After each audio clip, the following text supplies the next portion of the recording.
स्वस्वरूपे उठिला, जो दृश्यसी द्रष्टा अटला,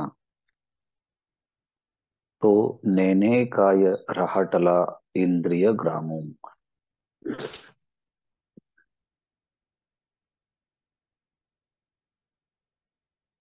श्रीमद् भगवद गीता तथा ज्ञानेश्वरी अध्याय क्रमांक 18, मोक्ष संन्यास योग. मोक्ष संन्यास योग ह्या 18व्या अध्यायाच्या अंतर्गत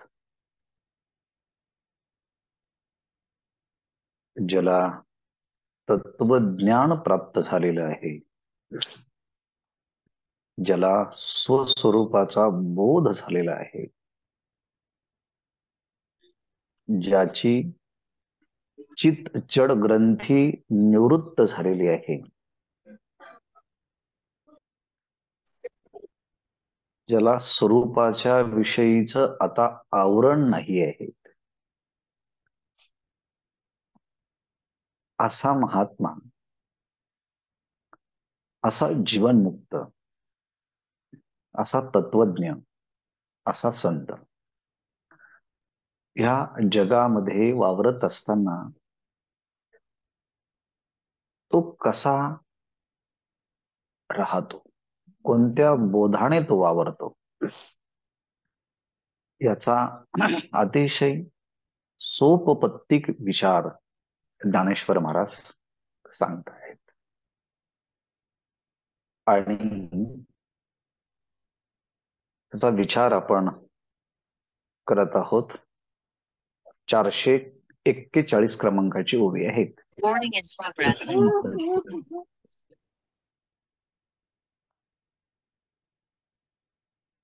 तैसा स्वस्वरूपे उठिला, जो दृश्यशी द्रष्टा अटला, तो नेने काय रहाटला इंद्रिय ग्रामो. तैसा त्याप्रमाणे स्वस्वरूपे उठिला,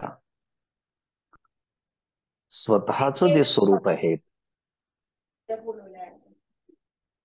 त्या स्वतःच्या स्वरूपाच्या ठिकाणी जो उठिला म्हणजे जागृत झाला, स्वस्वरूपाचा ज्याला बोध झाला,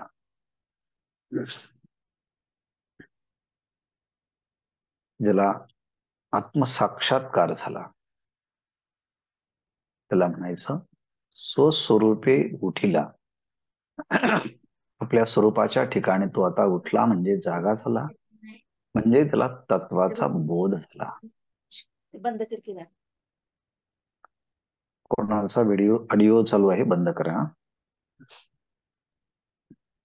तैसा स्वस्वरूपे उठिला, मग आत्मस्वरूपाच्या ठिकाणी जागृत झाल्यानंतर असा आत्मजागृती संपन्न महापुरुष जगाकडे पाहताना काय घडतं? अज्ञानी पुरुषही जगाकडे पाहतो आणि ज्ञानी पुरुषही जगाकडे पाहतो. पण अज्ञानी पुरुष जेव्हा जगाकडे पाहतो तेव्हा तो त्रिपुटीने युक्त होऊन पाहतो.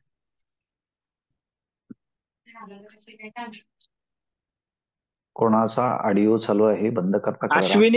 अश्विनी कोण आहे? अश्विनी, कृपया तुम्ही तुमचं एकतर म्यूट व्हा, नाहीतर हे करा, एक्झिट व्हा. तुमचा जर तुम्हाला करता येत नसेल तर प्लीज. अश्विनी.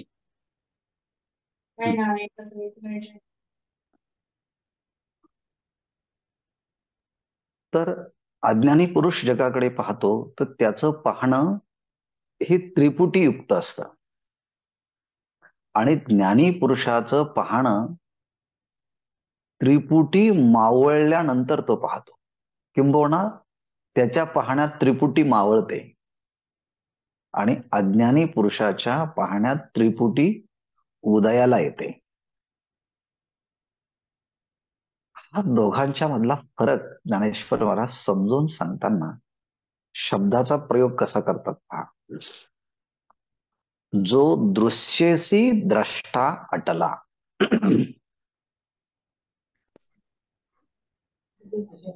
जे समोरच्या वस्तू पाहिल्या जातात, व्यक्ती पाहिल्या जातात, नामरूपात्मक सृष्टीकडे पाहिलं जातं, तेव्हा जे पाहिलं जातं त्याला दृश्य म्हणतात. आणि त्या दृश्याला जो पाहतो तो द्रष्टा. द्रष्ट्याने दृश्याला पाहिल्यानंतर दोघांच्या संयोगातून जे निर्माण होतं त्याला दर्शन असं म्हणतात. म्हणजे एक आहे द्रष्टा, एक आहे दृश्य. द्रष्ट्याने दृश्य पाहिलं की मग जे ज्ञान उत्पन्न होतं ते दर्शनाचं. म्हणजे अज्ञानी पुरुष जेव्हा जगाकडे पाहतो तेव्हा हे 3 पुट असतात, द्रष्टा, दृश्य आणि दर्शन.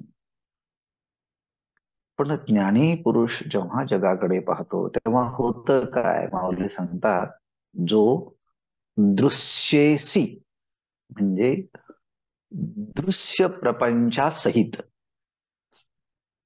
काय होतं मग, द्रष्टा आटला.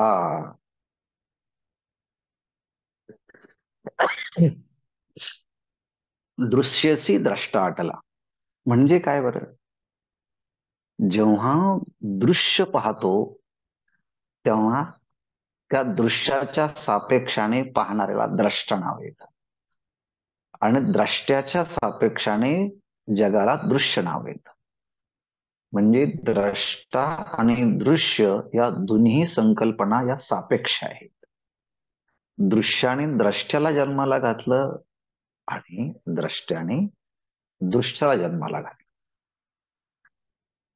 मी पाहणारा आहे, जे पाहिलं जातं ते दृश्य आहे आणि मग त्याचं मला दर्शन होतं. ही त्रिपुटी आहेत.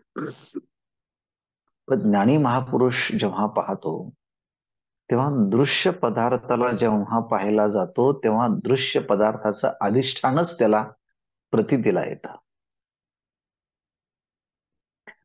आणि जे दृश्याचं अधिष्ठान आहे तेच माझं अधिष्ठान आहे. मग जे मी मला पाहतो तेच पाहणं आता दृश्याच्या ठिकाणी त्याला दिसायला लागतं.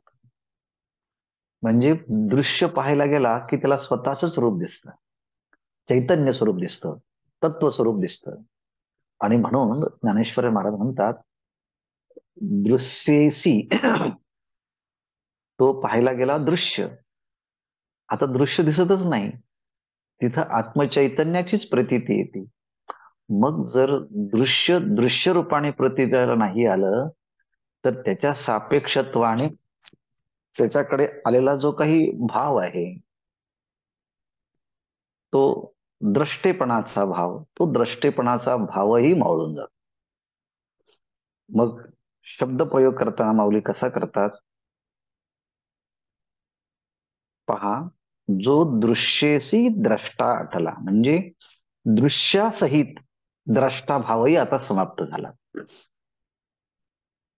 मग आता दृश्यही नाही, द्रष्टाही नाही.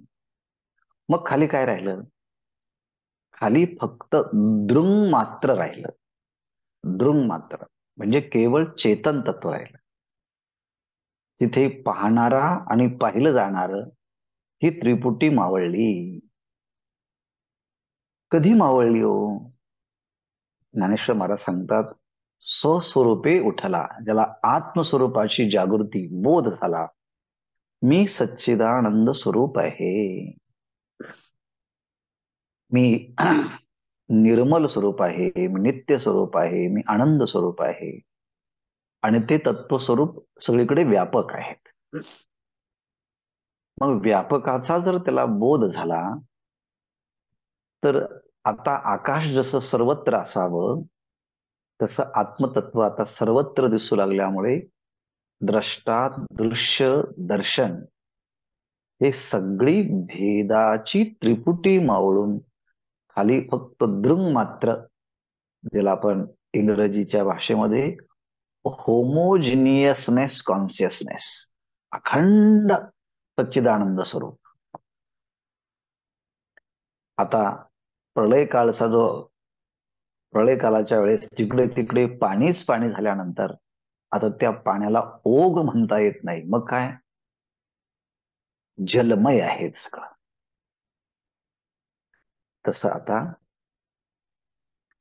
स्वस्वरूपे उठला, स्वस्वरूपाचा बोध झाला आणि मग आता त्या साक्षात्काराच्या समयी जो आता दृश्यसी द्रष्टा आटला, दृश्यासही द्रष्टाही समाप्त झाला, खाली फक्त दृंग मात्र स्वरूप राहिला आहे.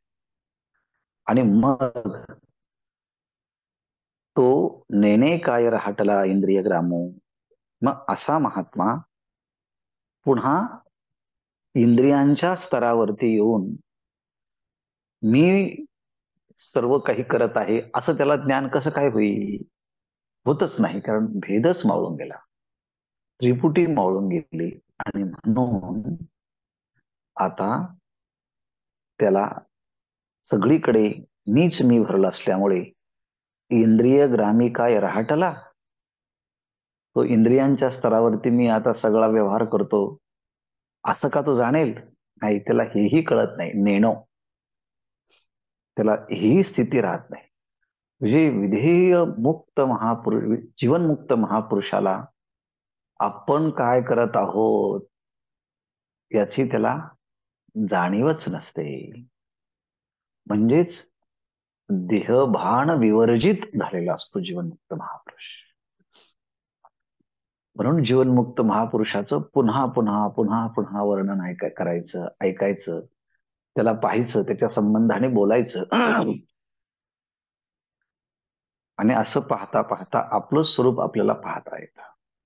माऊली म्हणतात, मुक्ता ते निर्धारिता, लाभे आपुलीच मुक्तता, जैसे दीपे दिसे पाहता आपुलीच वस्तू.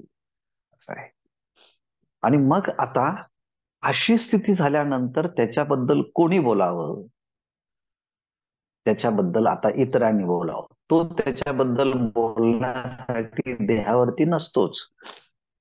आणि मग हे सांगण्यासाठी ज्ञानेश्वर महाराजांनी उदाहरण दिलं होतं. सती जाण्याकरता निघालेली एखादी पतिव्रता स्त्री कपाळावरती एक मळवट भरते कुंकवाचा,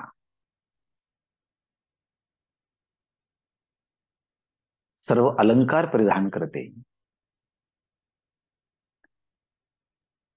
आणि ती आता हिरवा चुडा बांगड्या भरून ती आता जाते.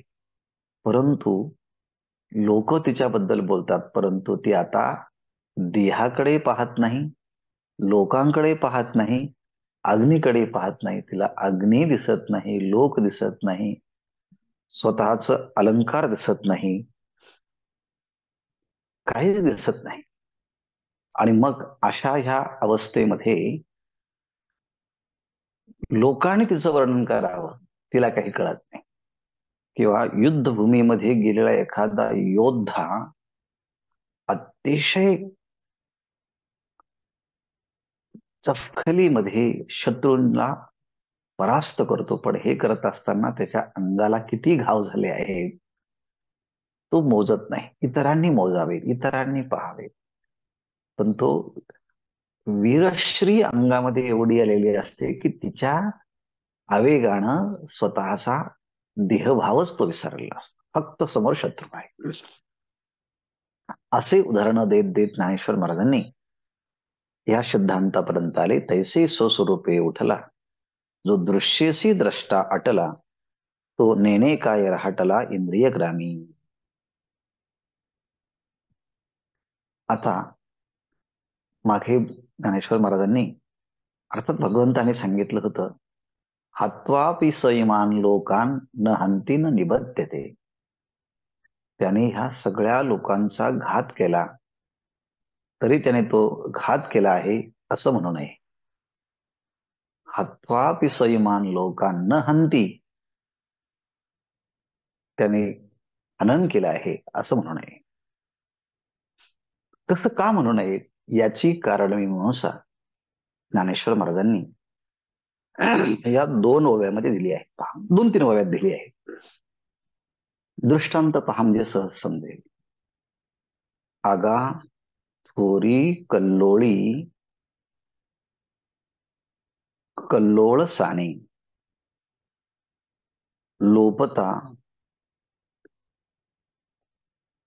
तिरीचे जने एकी एक गिळले हे मने माणिजे जरी तरी उदका प्रती पाही कोण ग्रासी तसे काही तैसे पूर्णा दुजे नाही जे तो मारी.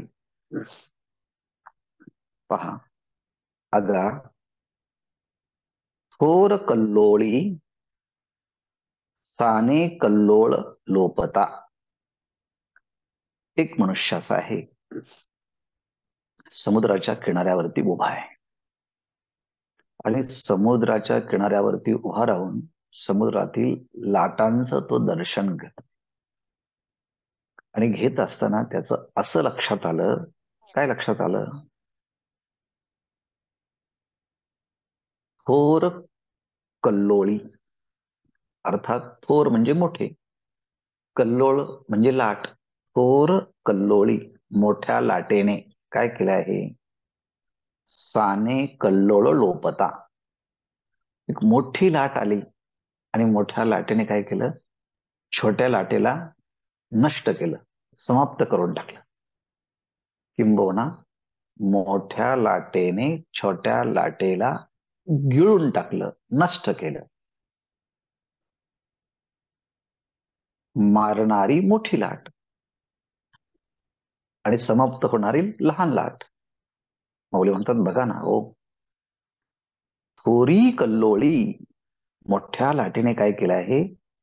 साने कल्लोळ लोपता, लहान लाटेला लोपून टाकलं, समाप्त केलं, नष्ट केलं, गिळंकृत केलं.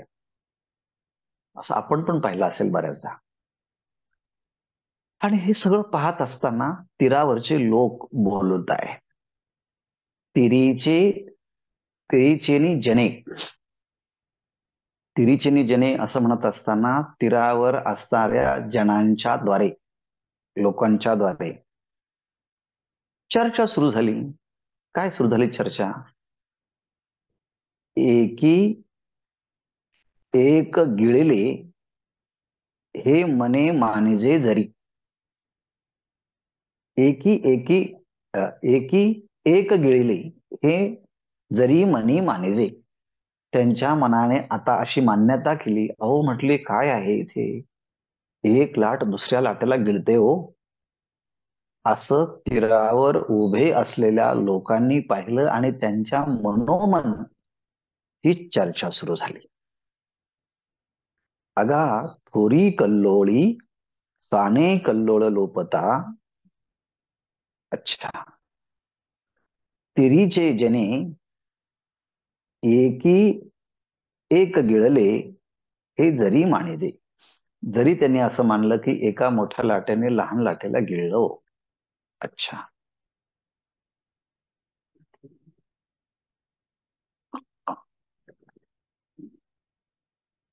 हा तीरावरच्या लोकांचा संवाद, लाटांच्या मध्ये घडणाऱ्या क्रिया प्रतिक्रिया, त्याने काढलेला अंदाज आणि मग ते निष्कर्ष. जरी असं घडलं तरी ज्ञानेश्वर महाराज म्हणतात, तरी उदका प्रती पाही कोण ग्रासी तसे काही. आता हे सगळं झालं, तिराहितपणाने माणसं तीरावरती बसून ही चर्चा करत आहे. पण आता ज्ञानेश्वर महाराज म्हणतात, ह्या सगळ्या क्रिया प्रतिक्रिया पाण्याच्या भूमिकेतून विचारावर पाण्याला, की कोणी कोणाला गिळालं. अहो म्हटले, मोठ्या लाटीतही पाणी आणि छोट्या लाटीतही पाणी. आणि मग आता पाणीच जर आहे दोन्हीकडेही, मग अशा पाण्यामध्ये कोण कोणाला गिळणार? पहा, कोण ग्रासित तसे काही. मग आता सांगा बरं, तरी उदका प्रती पाही, उदकाच्या प्रती म्हणजे उदकाच्या दृष्टीने जर पाहिलं तर कोण काही ग्रासित असे, कोण कोणाला गिळतं का त्या ठिकाणी? जे गिळलं जाणारं तेही पाणी, गिळणारही पाणी, गिळण्याची प्रक्रिया ही पाणी. तो केवळ प्रतीती मात्र आहे.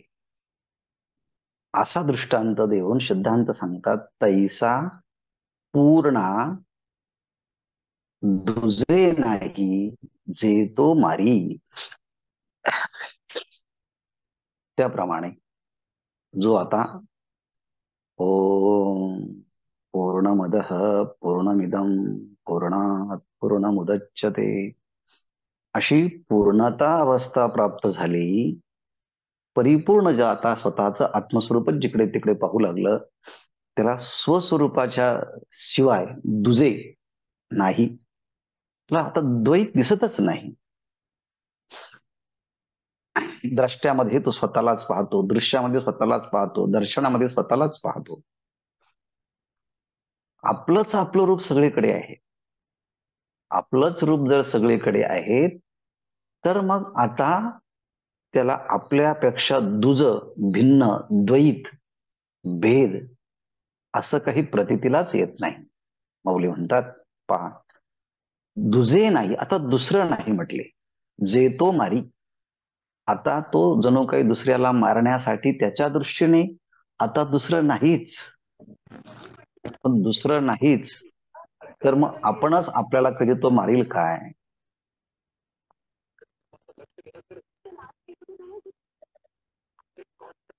क्षीरसागर मॅडम आहेत का? त्यांचा फोन ऑडिओ बघा चालू आहे मॅडम.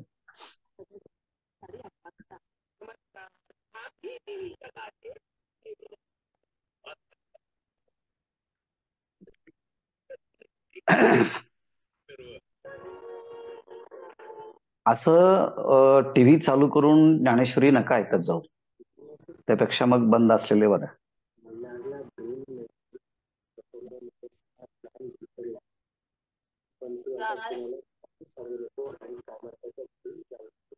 कोणाचा ऑडिओ चालू आहे?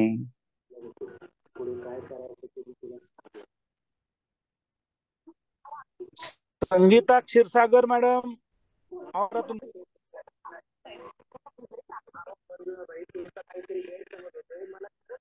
Sangeeta Kshirsagar madam, Kshirsagar madam.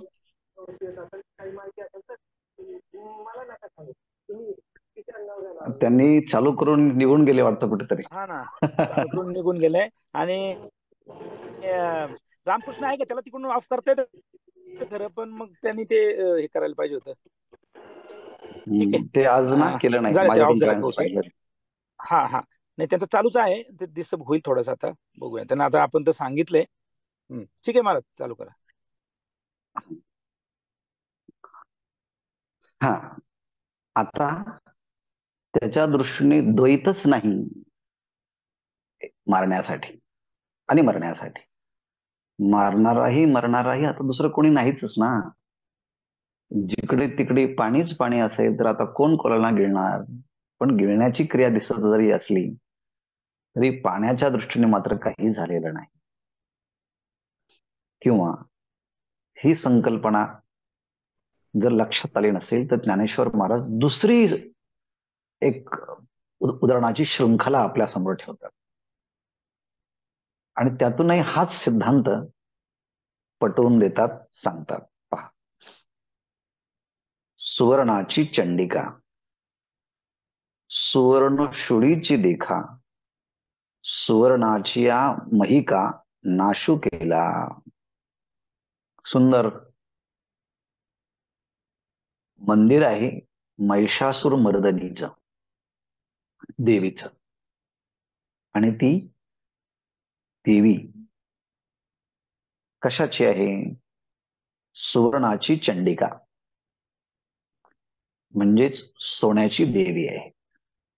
बर, सोन्याची देवी आहे. आणि तिने आपल्या हातामध्ये धारण केलेला जो त्रिशूळ आहे तोही सोन्याचा आहे. सुवर्ण शूळेची देखा, शूळ म्हणजे त्रिशूळ. तिच्या हातामध्ये जो त्रिशूळ आहे तोही सोन्याचा. चंडिका देवी जी आहे तीही सुवर्णाची. आणि ती आपल्या त्रिशूळाने ज्या महिषासुराला मारते तो महिषासुरही सोन्याचा. म्हणून सुवर्णाची या चंडिका, सुवर्ण शुळीची देखा, सुवर्णाची या महिका नाशू केला. आणि मग ती काय करते, सुवर्णाच्या महिषासुराला मारते, नाश करते. भक्त असेल तर तो म्हणेल ना, अहो हा महिषासुर आहे, हा त्रिशूळ आहे आणि ही चंडिका आहे. भक्तीच्या व्यवहारातून जर पाहिलं, चंडिका, त्रिशूळ, महिषासुर, मरणारा महिषासुर, मारणारी चंडिका आणि मारण्याचं साधन जे आहे तो त्रिशूळ आहे. हा व्यवहार आहे म्हटले, होतो ना तिथे. सुवर्णाची चंडिका, सुवर्ण शोळीची देखा, सुवर्णाच्या महिका नाशू केला. इथे सुद्धा दोन ओव्यांचं युग्म एकत्र आहे. पण हा व्यवहार कुठे घडतो माऊली म्हणतात, तो देवल वसिया कडा, व्यवहार गमला फुडा. देवल वसिया कडा, परंतु भक्ताच्या दृष्टीने अध्यात्माच्या व्यवहारातून पाहिलं तर देव आहे, महिषासूर आहे, चंडिका आहेत आणि ती मारते. हा सगळा व्यवहार पुढा म्हणजे अगदी खरा गमला, वाटला, भासला, प्रतितीला आला. बर, हे सगळं झाल्यानंतर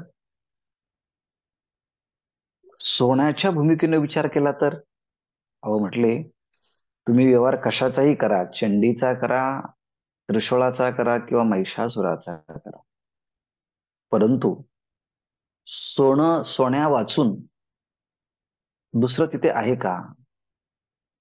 वाचोनी शूळ महिषा चामुंडा सुवर्णाची. अहो सोन्या वाचून दुसरं काही नाहीच आहे.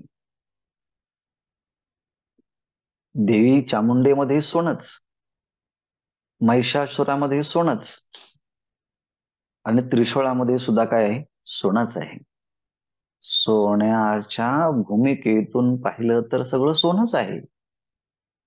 ज्याला मारायचं ते सोनं, ज्याने मारायचं ते सोनं, मारणाराही सोनच आहे.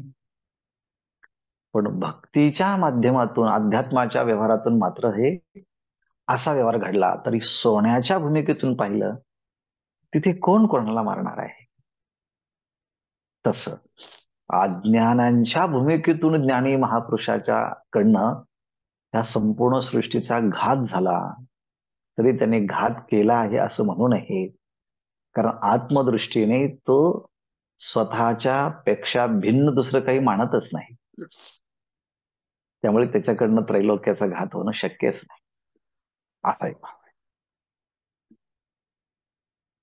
आता हे 4 ओव्यांचं म्हणजे 2-2 ओव्यांचं युग्म करून 41 ओवी मधला तो सिद्धांत सांगितला. आता ह्या 4 ओव्या समोर ठेवून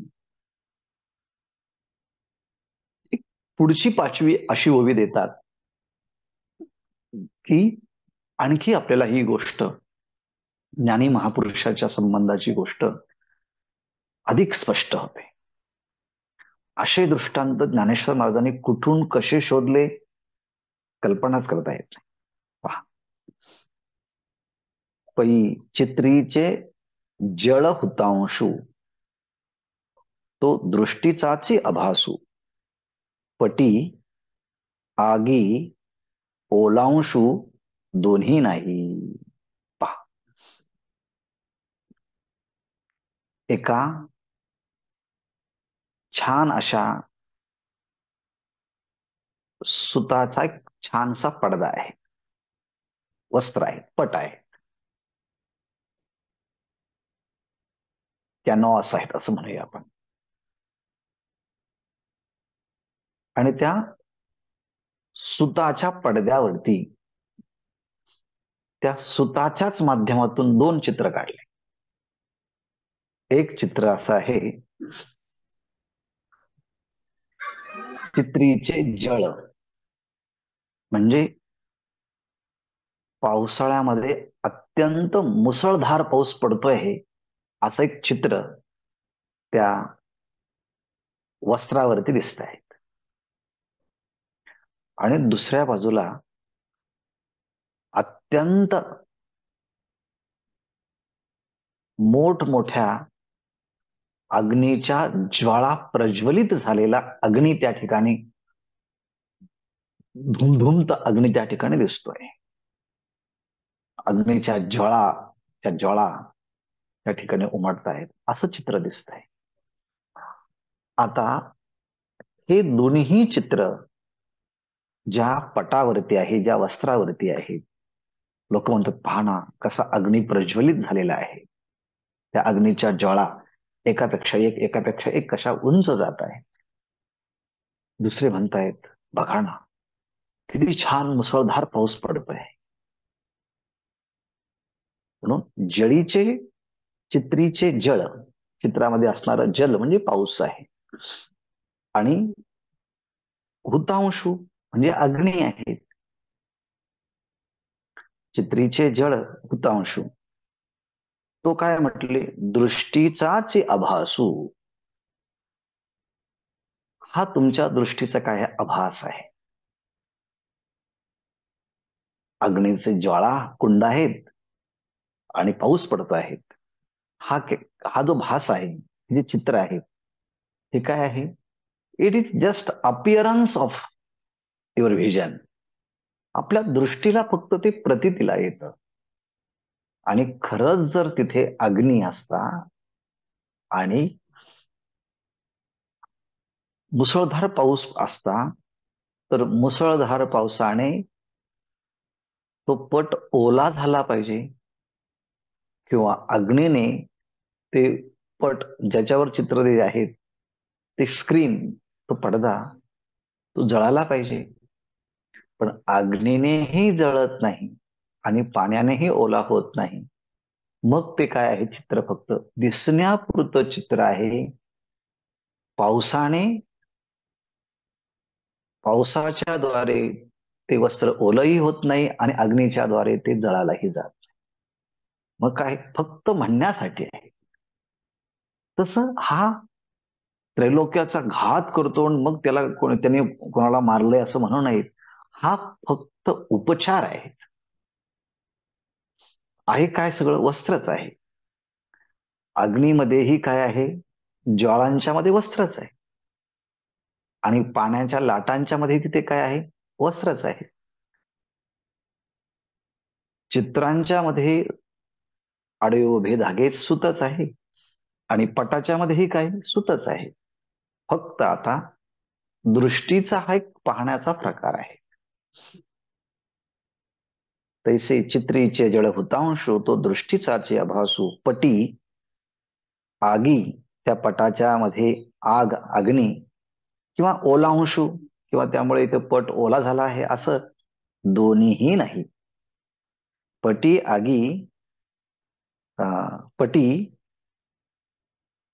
आगी ओलांशू दोन्ही नाही. त्या पटावरती मात्र अग्नीही नाही आणि पाऊसही नाही, दोन्ही नाही. मग काय दिसतात मात्र तसे, पण वास्तविक पाहिलं तर तिथे काहीच नाही. हा सिद्धांत आता ज्ञानेश्वर महाराज ह्या सगळ्या ओव्यांना समोर ठेवून, म्हणजे पहिल्या 2 ओव्यातलं एक युग्म, नंतर दुसऱ्या 2 ओव्यातलं युग्म, अशा ह्या 4 ओव्या सांगून मग आता 5वा हा एक वेगळा दृष्टांत दिला.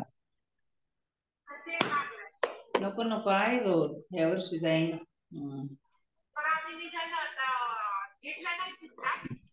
देवरे मॅडम, देवरे सर, देवरे ऑडिओचा मॅडम, देवरे मॅडम, आपला माईक चालू आहे, प्लीज बंद करा.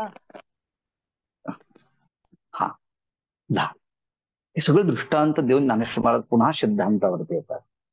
जो सिद्धांत ज्ञानेश्वर महाराजांनी 41 ओळीमध्ये सांगितला तो सिद्धांत आता पुन्हा लोकांच्या दृष्टीने आता कसं आहे ते पहा.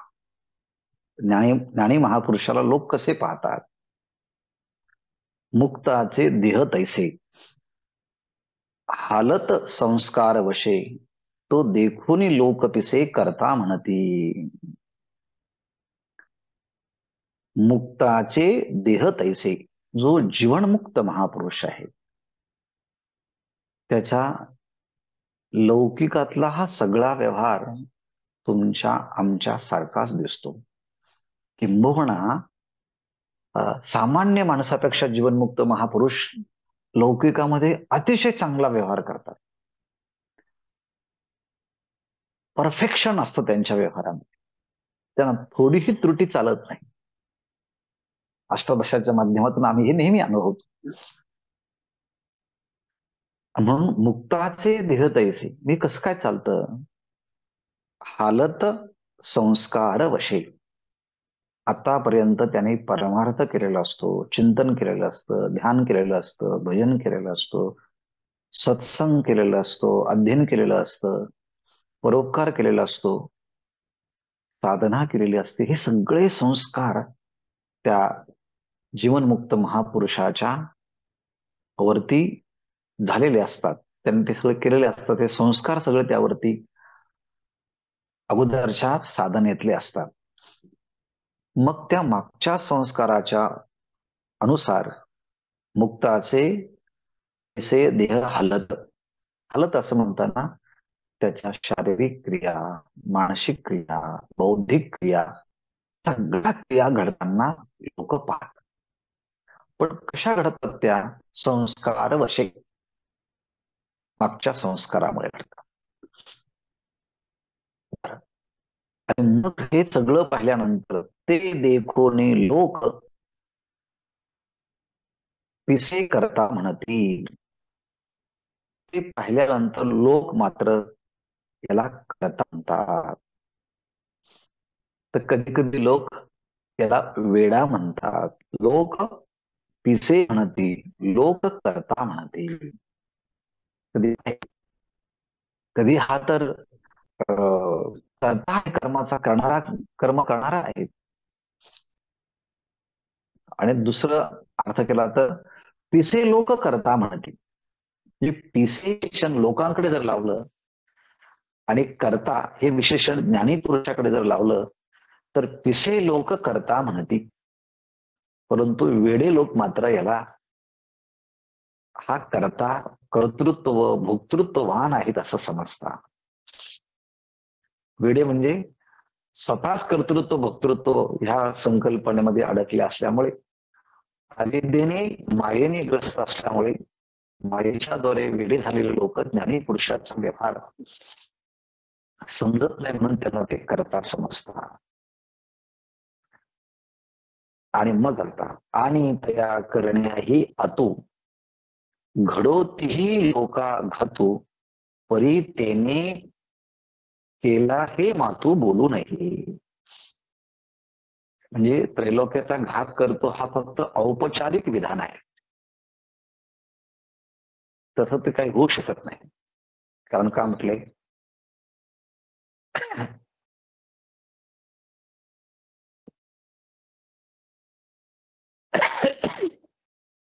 आणि तया करण्याही आतू, तया करणे आतू घडो तीही लोका घातू. त्याच्या व्यवहारातून, त्याच्या कृतीतून, त्याच्या दैनंदिन व्यवहारातून तीही लोका घातू घडो. कदाचित त्रैलोक्याचा संपूर्ण जरी घात झाला तरी तेने केला हे मातू बोलू नये. परंतु त्याने तो घात केला आहे असं म्हणू नये. असं वाटतं की हे विधान कॉन्ट्राडिक्शन आहे काय, कॉन्ट्राडिक्टरी स्टेटमेंट आहे काय, परंतु हे कॉन्ट्राडिक्टरी स्टेटमेंट नाही. कसं काय? त्याने त्रैलोक्याचा घात केला आणि त्याने घात केला आहे असं म्हणू नये, असं म्हणणं हा विरोधाभासात्मक विधान दिसतं आपल्याला. दिसतं ना, म्हटलं अगदी दिसतं, खरोखर आहे, दिसतं. पण पुढचं उदाहरण पहा. मग तो विरोधाभास केवळ बोलण्या मात्रा पुरता आहे, वास्तविक तसं नाही. हे सांगत असताना पुढचं उदाहरण पहा. का अंधारुची देखावा, तेजे मग तो फेडी हा अगा अंधारू देखावा तेजे मग तो फेडी हे बोलीजे तैसे ज्ञानी हे दुजे जे तो मारी. पहा, अंधारू देखावा तेजे. तेजे म्हणजे तेजाने. तेजाने म्हणजे सूर्याने. जो स्वयंप्रकाशित तेजस्वी आणि ओजस्वी असणारा जो सूर्य आहे, त्या सूर्याने म्हटले पहिल्यांदा अगा अंधारूची देखावा. त्यांनी पहिल्यांदा अंधार पाहावा, त्या सूर्याला अंधार दिसावा आणि मग त्या सूर्याने आपल्या सामर्थ्याने त्या अंधाराला मारावं. अगा अंधारोची देखावा तेजे, त्या सूर्याने पहिल्यांदा अंधार पाहावा ना, मग तो फेडी ही बोलीजी, आणि मग त्याने तो अंधार नाहीसा केला, नष्ट केला, अंधाराला संपवून टाकलं, मग बोलावं. परंतु कोणत्याही प्रसंगी कुठे जरी गेला तरी सूर्याला कधी सूर्याला कधी अंधार दिसलाच नाही, मग सूर्याने अंधकाराचा नाश केला असं म्हणणं काय आहे? असं म्हणणं फक्त बोलणाऱ्याच्या मुखामध्येच आहे. वास्तवतः सूर्याला कधी अंधार दिसलाच नाही तर तो त्याला मारीलच कसा? तसं अज्ञानी लोकांच्या दृष्टीने म्हणावं की याने त्रैलोक्याचा घात केला, परंतु ज्ञानेश्वर महाराज म्हणतात तैसे ज्ञानिया दुजे नाही जे तो मारी. आता ज्ञानी महापुरुषाला स्वतःच्या पेक्षा दुसरं, भिन्न, भेदात्मक, वेगळं काही राहतच नाही, तर मग तो कसा मारेल? मग काय हा हा फक्त बोलण्यातला उपचार आहे. दिस इज वे ऑफ एक्सप्रेशन. एक फक्त ती अभिव्यक्तीच आहे, बोलणं झालं आहे. परंतु तसं काही होत नाही. मनोनी हा सगळा सिद्धांत सांगत असताना मनोनी तयाची बुद्धी नेणे पापपुण्याची गंधी गंगा मिनलिया ही नदी मिटाळू जायचा.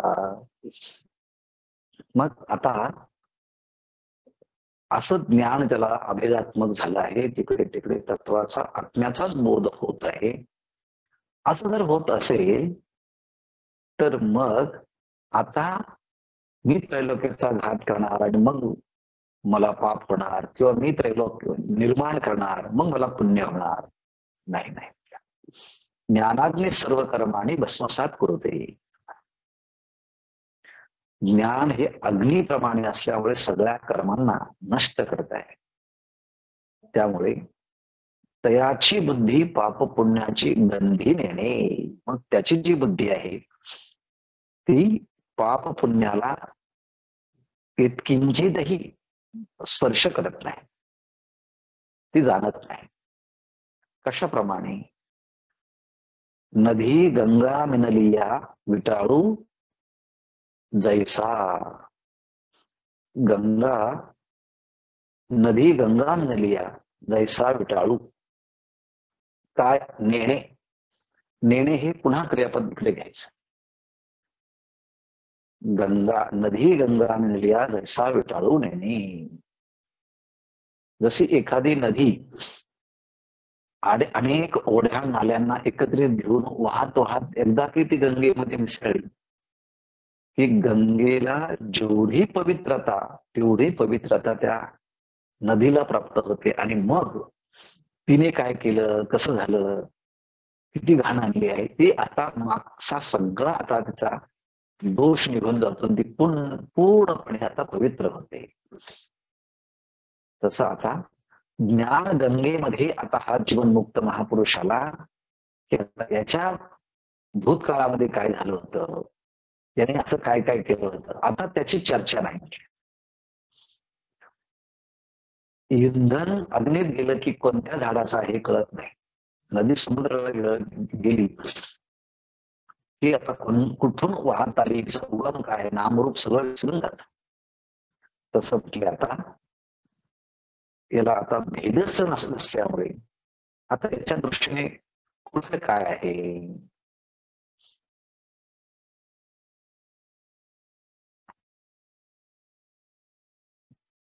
आणखी एक ओवी घेऊया आपण. आगीसी आगी झगटलिया काय पोळे धनंजया, की शस्त्रे रूपे आपण आपणाची आगीसी आगी झगटलिया.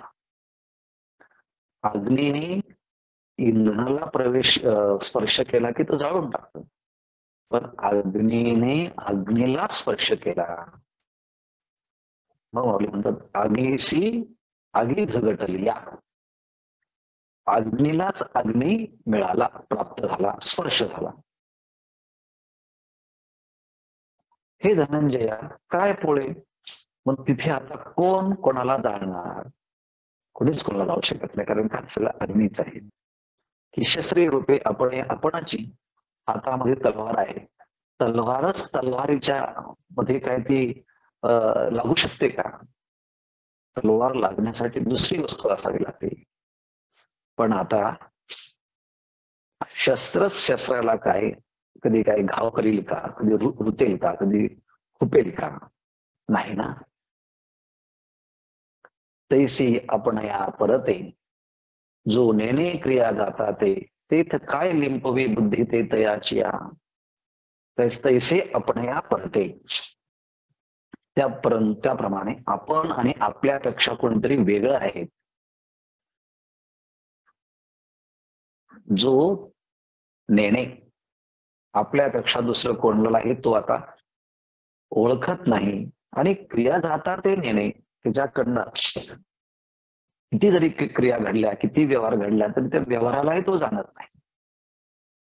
म्हणजे ज्ञानी महापुरुषाच्या कडनं व्यवहार घडतो, परंतु त्याची त्याला खबर नाही असते. ते तर काय लिंपवी बुद्धी ते तयाची. मग अशा ह्या परिस्थितीमध्ये